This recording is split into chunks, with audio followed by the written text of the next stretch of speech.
Magandang araw sa inyong lahat. Kamusta kayo? Narito ang isang bahagi o segment ng ating aralin sa Conversational Tagalog 1. At ito naman ang inyong instruktor, Rafael Pulmano. In this tutorial, you will learn how to introduce a friend. Previously, you learned how to introduce yourself. Simply replace the name Tom with your own name using any of these sentence patterns. Tom ang pangalan ko. My name is Tom. Ako si Tom, or si Tom ako. I am Tom. By modifying parts of these sentence patterns, you will be able to introduce someone else. For example, a friend. Let us say your friend's name is Tim. To say his name is Tim, using Tom ang pangalan ko pattern we learned earlier, change Tom to Tim. Then, change the pronoun ko to niya.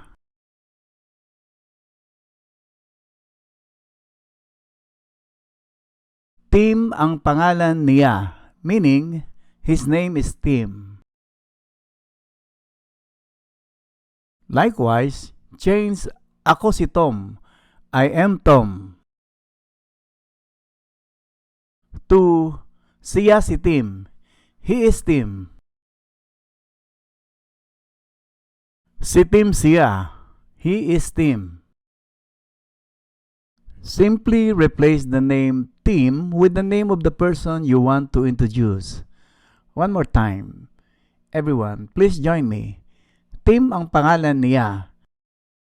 Siya si Tim.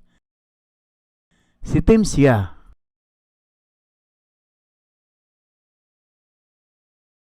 If you replace the personal pronoun siya, he or she, with the demonstrative pronoun ito or this, you get another way of introducing your friend. Siya si Tim. He is Tim. Ito si Tim. This is Tim. And just like the expression si Tim siya, you may also say si Tim ito.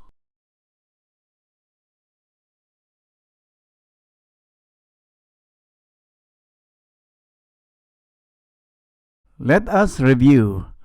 To introduce yourself, Tom ang pangalan ko. Ako si Tom. Si Tom ako.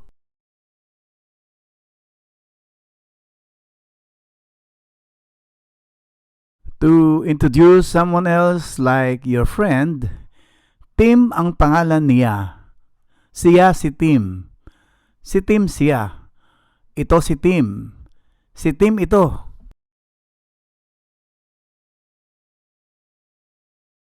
Make these words part of your own vocabulary of useful Tagalog terms.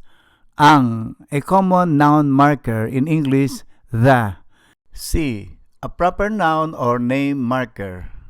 Ito, this. Kaibigan, friend. Siya, he or she. Use them in real-life conversations such as when introducing a friend. Charles, si Barbie ito. Kaibigan ko siya. Kamusta?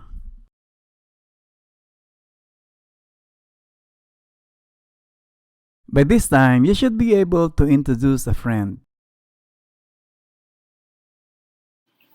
This is the end of this segment. Please proceed to the next. Salamat!